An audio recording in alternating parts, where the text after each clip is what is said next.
Bom dia, aqui o Francisco a falar-vos da zona de Ilhavo. Falei há uns dias atrás, de modo muito curto, sobre a possibilidade dos países da Europa de Leste se reunirem como uma aliança militar devido à agressão russa na Ucrânia e potencial expansão dessa mesma agressão. Hoje queria expandir um bocado o tema, falando sobretudo da agressão russa, da fraca reação da NATO e da Europa face à mesma, sobre as alianças que a Rússia tem e então acabar com essa potencial aliança de leste para fazer frente à ameaça que a Rússia apresenta. Nesse aspecto, comecemos então pela NATO e pela Rússia, porque a agressão russa não era inesperada. Em 2008, a Rússia de Vladimir Putin, que na altura estava a passar por uma crise interna, atacou a Geórgia. A operação militar na Geórgia foi um falhanço. Eu sei que custa admitir isto, porque a Geórgia foi efetivamente derrotada. 2 territórios georgianos foram capturados pela Rússia. Não obstante, a Rússia teve baixas severas para conseguir esses pequenos ganhos e não conseguiu ocupar a Geórgia, apesar de ter atraído para a sua influência por via de intervenção política após esse conflito. E toda a ação militar russa foi, na altura, muito criticada pela falta de profissionalismo. Via-se que usavam carros de combate antigos que eram lançados contra as defesas georgianas e tendo severas baixas, e a resposta de um comandante, quando inquirido sobre isso, é que é material velho, temos que usar. Depois disso, em 2014, tivemos a revolta de Maidan na Ucrânia. A Ucrânia estava a passar-se para o lado da Europa, queriam vir para a União Europeia, queriam fazer parte da NATO, por causa da potencial invasão russa que já se previa. No entanto, políticos ucranianos influentes, inclusive o presidente da altura, eram bastante pró-russos, tinham muito dinheiro russo nos bolsos, o que levou a um choque, tipo uma segregação muito forte entre a população e a liderança da revolta de Maidan. Às mortes que houve na altura, não esqueçamos que foi uma revolta muito sangrenta, porque havia indivíduos metidos no meio das manifestações a atacar, a bater manifestantes e contra-manifestantes. No rescaldo disso, a Ucrânia passou por um governo mais pró-europeu e em resposta deu-se então a revolta no Donbass, supostamente guerrilheiros pró-russos ucranianos a fazer frente ao governo ucraniano. Não obstante, é sabido, é claro que foi uma invasão russa disfarçada, que também foi miserável. De tal modo que não foi uma revolta, não foi uma ocupação total do Donbass, foi uma ocupação parcial que continuou por 10 anos, por quase 10 anos, 8 anos. 2022, então, após uma continuada descida da economia russa, após uma quebra de popularidade por parte do Vladimir Putin, deu-se então a invasão em grande escala da Ucrânia, que levou à situação que temos agora.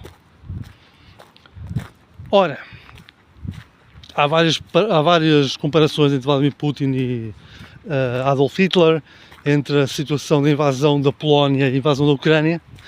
Não vimos nada similar a isso, apesar de ser uma escala muito maior. Há quem compare isto mais à invasão da Checoslováquia e da Áustria. A invasão da Áustria pelos alemães foi basicamente pacífica, a da Checoslováquia não tanto, mas também não foi nada extraordinariamente violento, comparado com o que viria logo a seguir. A guerra da Ucrânia está a ser extremamente violenta, ok? Fala-se que os russos já ultrapassaram os 700 mil mortos. Em geral haverá já entre 1 a 2 milhões de mortos entre militares e civis de ambos os lados. é um confronto de uma escala inimaginável para nós que vivemos deste lado da Europa, neste momento pelo menos. Ora, não é segredo nenhum que Vladimir Putin sonha em refazer, não a União Soviética, apesar de ele falar muito sobre a União Soviética, mas eu acho que a visão dele implica mais a reconstrução do Império Russo, que se desagregou após a derrota na Primeira Guerra Mundial em 1917. A visão dele implica muito a criação do Império Russo. Os filósofos políticos com que ele trabalhou, que o apoiavam, falavam muito da teoria da Terra-mãe, ou da Terra-coração, em que a Rússia era o centro da Eurásia e todas as diferentes camadas de território euroasiático e africano eram basicamente submissas, seriam naturalmente submissas à Rússia. Apesar de lá estar a Rússia, comparado com outros impérios europeus, ser bastante recente. A Rússia é muito mais recente que Portugal, por exemplo. Ora, isto, claro, criou algum nervosismo entre os países da Europa de Leste, muitos dos quais já fizeram parte da União Soviética ou do Império Russo que a antecedeu, e criou uma situação de ansiedade em relação ao futuro, em relação a uma tentativa eventual da Rússia de vir a capturar mais territórios europeus para além daquilo que está a capturar na Ucrânia. E não é segredo nenhum que, por exemplo, na Moldávia há uma faixa de terra que é ocupada por milícias pró-russas e já tem-se falado desde o início da invasão da Ucrânia de que daí partiria uma segunda frente ou uma nova frente. Nunca aconteceu porque não tem capacidade para isso, mas os próprios moldavos não têm capacidade para os tirar de lá. Apesar de também se falar da teoria de conspiração que os ucranianos iriam tentar fazer isso, mas até agora isso não sucedeu. Ora, a questão é, como aconteceu na Geórgia e no Donbass em 2014, o exército russo revelou ser bastante incapaz. Como eu já disse várias vezes, os russos demoraram quase um ano a lançar tantos mísseis cruzeiros sobre a Ucrânia como os Estados Unidos lançaram sobre o Iraque em 2003, em menos de uma semana. Ou seja, não tem a escala nem o poder ofensivo que os americanos têm, por exemplo. Os americanos têm claramente o principal elemento ofensivo da NATO. O que isto levou a as baixas nessa fase inicial e a incapacidade de conduzir operações a esta escala de modo eficiente, não só levou a muitas baixas entre os russos, como eu disse, já há 700 mil mortos, segundo as estatísticas ucranianas, podem não ser verdadeiras, mas recentes estudos da CIA, do MI6 e dos serviços secretos franceses indicam que se calhar também não está assim tão longe da realidade. Claramente muito mais que os mortos admitidos pelos russos, até porque há outro problema que um soldado morto, por lei na Rússia, tem que se pagar à família. Se ter desaparecido em combates, não tem que pagar nada a ninguém. Portanto, não há interesse nenhum também dos russos em contar os mortos. Mas a quantidade de baixas e perda de material fez com que os russos necessitassem de criar o seu próprio eixo, a sua própria aliança para ter acesso a tecnologias e a corpos para atirar para os canhões ucranianos. Isto levou então à criação da FAMEL Zundap, a força toda. Isto levou então à criação de que eles chamam um eixo do mal, segundo alguns elementos jornalísticos, mas sim à criação de um grupo de aliados de países totalitários que se aliaram na tentativa de ver a Rússia vencer, porque se a Rússia vence, se a Rússia conquista território através da força, o direito internacional, que basicamente torna ilegal qualquer invasão de outros países, que define o direito à autorrealização nacional e defende a manutenção das fronteiras. Esse direito internacional desaparece, a Rússia ganha. que isto quer dizer é que, para muitos países interessados em expansão territorial, como a China, o Irão, a Coreia do Norte, etc., uma vitória russa significa que haverá um precedente que eles podem assumir para conquistar os territórios que eles também querem conquistar. Já para não falar que, fazendo agora favores à Rússia, podem pedir esses favores de volta mais tarde. O Irão foi logo o primeiro elemento mais claro desta aliança, ao enviar os drones Shahed para a Rússia, que agora a Rússia produz no seu próprio território com mão de obra iraniana. A Síria, o governo de Bashar al-Assad, enviou também bastantes tropas no início, depois acabaram por desistir de o fazer porque estavam a ver que os seus soldados estão a ser usados só como carne para canhão e a experiência não foi muito positiva para as tropas sírias. Agora então é a Coreia do Norte. Entretanto, a China também tem andado a enviar material para a Rússia, desde chips de computador em segunda mão até veículos de transporte de recreio que são usados como veículos de transporte militares na Rússia. O exército russo, neste momento, para ações rápidas, em termos táticos, quer dizer, em pequena escala, usa muito veículos que são basicamente carros de golfe, que levam 4 soldadinhos lá dentro e lá vão eles na direção dos drones ucranianos para serem mortos em massa. Em todo caso, houve aqui uma criação de uma aliança entre países totalitários e é importante também definir a noção do totalitarismo, porque eu sei que há muita desconfiança, e isto vai passar ao segundo ponto, há muita desconfiança no Ocidente em relação aos próprios governos, o que eu acho que é bastante justificado.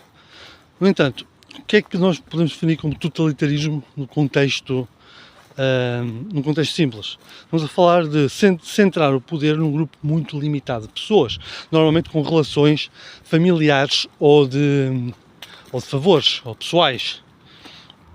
Então, este pequeno grupo controla basicamente toda a economia do país e toda a restante população tem que se submeter a eles. Ou seja, um pequeno grupo domina toda a gente e toda a gente é miserável e basicamente tornam-se escravos dessa elite. Uma democracia é diferente. Também é óbvio que também se cria, no sistema mercantil moderno, se criam pequenas elites sociais, mas há um grande potencial de avanço político e económico na população em geral. Apesar de, claramente, os mais pobres estarem mais limitados, mas nem toda a gente, não há simplesmente ricos e pobres, há várias escalas. E essas escalas permitem que haja progressão social, ainda que limitada, entre a sociedade, o que significa que a economia, o direito à economia e a influência económica está mais espalhado. Ou seja, não só uma maior distribuição da riqueza, mas há uma maior intervenção da sociedade civil nos assuntos políticos. Isso é algo que pessoas como Vladimir Putin ou Xi Jinping odeiam, porque significa que pessoas como ele não se conseguiriam agarrar ao poder. Alguém viria para ser eleito em vez deles, ou para os tirar do poder, ou o que seja. Ou seja, a democracia, como diria o Winston Churchill, a democracia é o pior modo de governo a seguir a todos os outros. Ou seja, tem os seus pontos negativos. Infelizmente as sociedades tendem para a criação de elites económicas, mas ainda assim podemos falar, podemos dizer o que queremos, podemos criar os nossos negócios, podemos ter poder político e económico na sociedade. Num país totalitário não poderemos fazer. É comum os russos dizerem que não podem falar e que não podem fazer nada porque são simplesmente civis, são simplesmente miseráveis, não podem fazer nada. O governo, se os mandar todos para a morte, eles vão ter que obedecer. Que é uma atitude que eu espero não encontrar em países democráticos.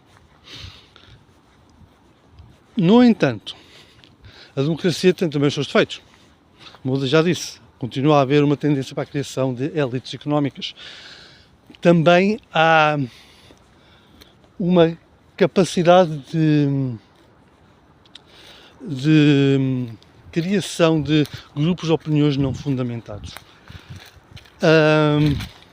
O que se passou desde a invasão da Ucrânia foi que havia a esperança de que a NATO se movesse decisivamente para apoiar a Ucrânia, derrotar a Rússia, destruir este ponto de instabilidade que está a afetar a economia mundial e voltar a uma normalização com o que quer que acontecesse à Rússia após a sua derrota.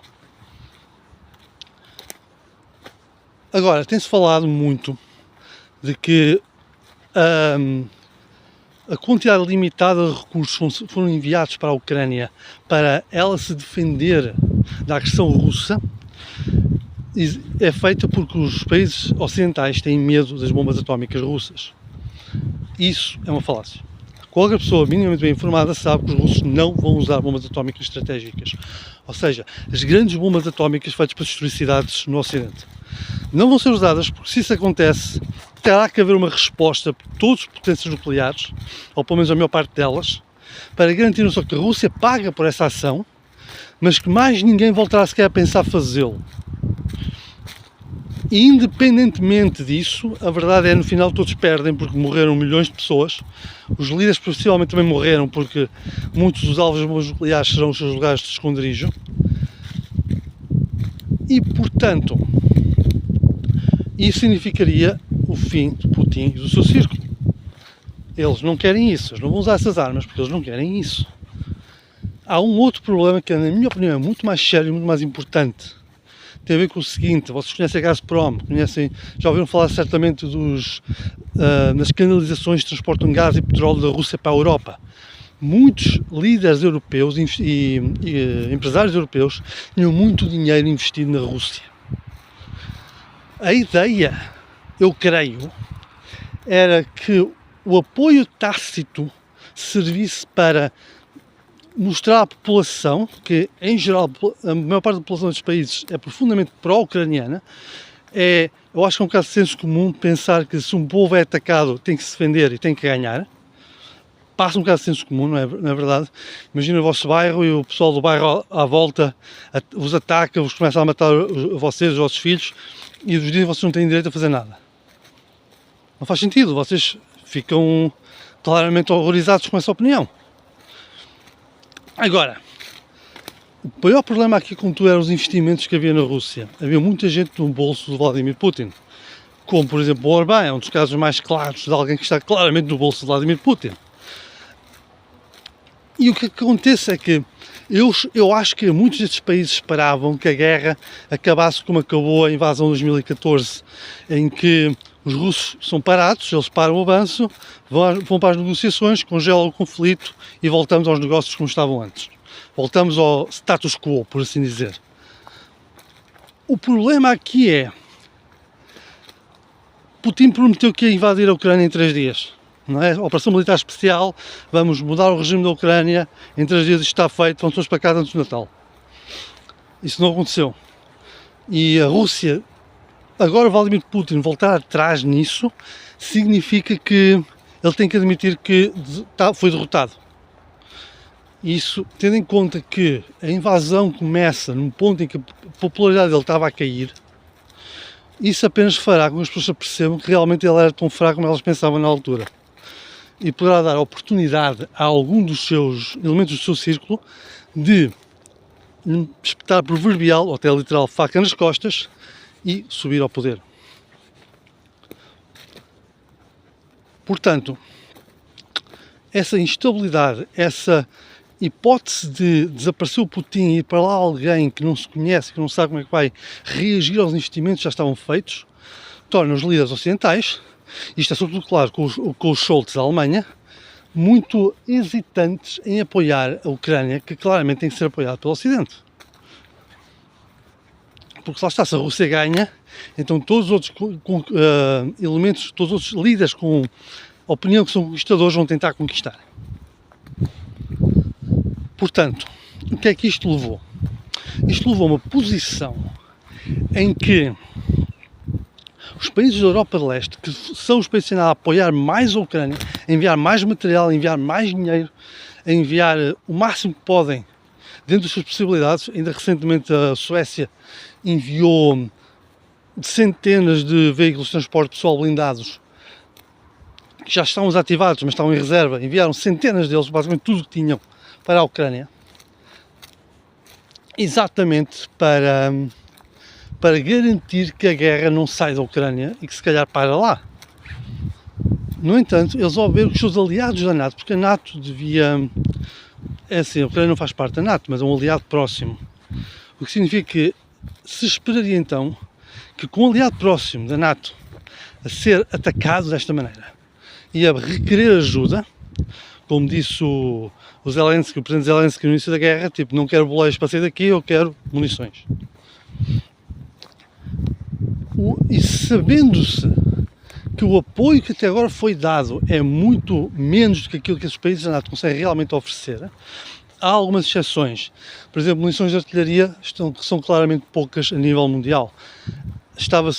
Todos os exércitos, ou menos a maior parte dos exércitos a nível mundial, estavam preparados para guerras em pequena escala, do género da guerra no Afeganistão, do género da guerra na Síria. Ninguém estava à espera de uma guerra em que houvesse centenas de milhares de mortos e se gastassem dezenas de milhares de munições de artilharia por dia. Ninguém estava à espera de uma guerra dessas. Portanto, havia poucas munições. Recentemente, os países europeus e a América do Norte e aliados respectivos têm andado a investir na produção de mais munições de artilharia, até munições pessoais, exatamente porque estão a perceber que uma guerra em grande escala, tudo o estoque cá vai à vida no instante.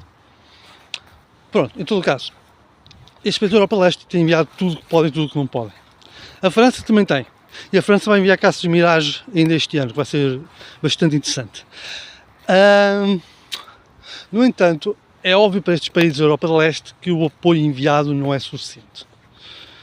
E que, dada os interesses económicos e dada os interesses geopolíticos da Rússia e dos seus aliados, eles começam a acreditar que os seus aliados convencionais, se calhar, não são suficientes para se proteger uma possível futura invasão ou agressão russa. Isto era óbvio ainda no primeiro ano desta invasão em grande escala, em 2022, em que já na altura se falava de se reunir a Polónia, o Reino Unido, a Roménia e os países escandinavos numa coligação militar que pudesse intervir mais diretamente em assuntos que lhes interessassem. Nomeadamente, enviar tropas para a Ucrânia para apoiar no que for preciso. Até se tem falado, os franceses têm falado de enviar tropas para a Ucrânia para proteger fronteiras, para libertar tropas ucranianas para as ações de combate reais. Houve um bailarico com essa ideia durante os 2 anos que se seguiram à sua apresentação original. Recentemente, contudo, tem-se falado outra vez mais nisso, sobretudo porque com a eleição de Donald Trump não se sabe ao certo qual vai ser a atitude da América em relação à Ucrânia. Apesar de haver alguns sinais bastante positivos que têm surgido nos últimos dias. Não obstante, o que os países da Europa de Leste e da Escandinávia estão a perceber é que os seus aliados convencionais não são de confiança. E então está-se a falar novamente na criação de uma coligação entre esses países, formaria uma parede contra a possível agressão por parte da Rússia e respectivos aliados na direção ocidental. O surgimento de tal aliança, eu acho que terá várias consequências. Primeiro, claramente, temos uma coligação sólida de países que de facto têm um interesse em agir contra uma agressão por parte da Rússia ou por parte dos Estados que se surjam na possível dissolução da Rússia após uma derrota na Ucrânia. Eu acho que esse aspecto também é extremamente importante, porque vai haver muitos refugiados e muitas milícias que vão tentar fugir do leste para a Europa através dos países da Europa de Leste. Um pouco como está a acontecer no México, com o pessoal da América do Sul a ir para a América, mas também com os cartéis mexicanos a agir militarmente no sul dos Estados Unidos. Levou até a uma troca de tiros bastante intensa no ano passado. Isto também foi uma das coisas que levou à vitória do Trump, foi esta sensação de falta de proteção na fronteira sul dos Estados Unidos. E algo similar se poderá esperar na Europa de Leste, caso haja uma derrota da Rússia e com o afastamento de Vladimir Putin, o Estado russo se desintegre e haja então vários Estados bélicos, como surgiu após a dissolução do Império Russo no final da Primeira Guerra Mundial, que a Guerra Civil Russa foi devastadora. Ou seja, para isto surgiria então esta aliança, mas uma das consequências seria uma espécie de... Porque isto seria basicamente uma NATO, uma mini NATO, paralela à NATO. Isto teve vários problemas em termos geopolíticos e em termos legais. E um deles seria o que é que iria acontecer à NATO e aos Estados Unidos, como forças influentes no mundo, se estão lentamente a ser substituídos por alianças menores. Daí também se levantar a ideia de que toda esta conversa existe apenas para solidificar aquilo que a NATO é e para procurar soluções no contexto da NATO. Do género, se vocês não fazem aquilo que nós precisamos, nós agarramos as nossas coisas e fazemos outra coisa. Isto é interessante porque o que nós estamos a ver é o lento crescimento da noção de que o que se está a passar na Ucrânia é genuinamente grave. É genuinamente o início de algo, até porque, devido às sanções, devido à continuação da guerra, a economia russa está-se a desintegrar.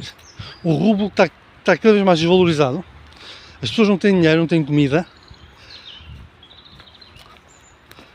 e toda a economia está neste momento voltada para a guerra. E mesmo que se ganhe a guerra na Ucrânia por parte da Rússia, não há sinais de que a Rússia possa sequer voltar à normalidade depois disso. É do género, agora que estamos investidos nisto, temos que ir até ao fim, até a Rússia se desintegra ou a Rússia conquista tudo até Lisboa. E eu não estou a brincar como falo em Lisboa. Porque um país moldado às necessidades militares, como está neste momento a Rússia, com aliados que são basicamente similares em termos estratégicos e políticos, não tem grande volta atrás. Mesmo que a guerra pare agora, mesmo que a gente faça agora um acordo de paz, os russos não têm nenhum incentivo em mantê-lo. Porque a economia deles e a sociedade deles já não estão capazes de aguentar essa situação. Daí, novamente, o interesse numa aliança dos países de leste para fazer frente a este futuro incerto. É isso que eu queria falar agora. Volto a falar com vocês mais tarde.